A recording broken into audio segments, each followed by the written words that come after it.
আমরা হয়তো দেখে থাকি লোভেট দিয়ে এক্সকেভেটর নিয়ে আসা যাওয়া করে। এখন একটা লোভেট ওপর আরেকটা লোভেট নিয়ে আসা হয়েছে। বর্তমান যে জায়গাটা আছে এটা হচ্ছে চট্টগ্রাম পাক্কার মাথা। যেই লোভেট নিয়ে আসা হয়েছে এই লোভেট সমস্যা ছিল, এজন্য লোভেট করে নিয়ে আসা হয়েছে। কে কে এরকম দেখছেন অবশ্যই কমেন্টে জানাবেন, ভিডিওটি শেয়ার করে দেন যেন সবাই দেখতে পারে।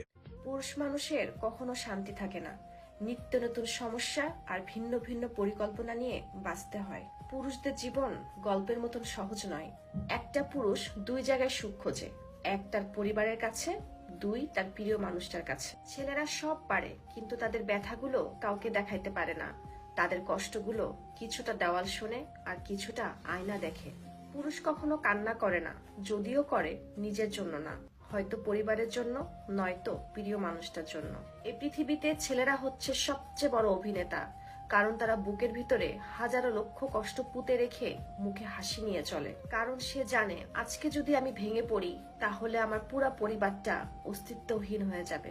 ছেলেরা পৃথিবীতে সবকিছু করার অধিকার পেয়েছে, কিন্তু চিৎকার করে কান্না করার অধিকার পায় নাই।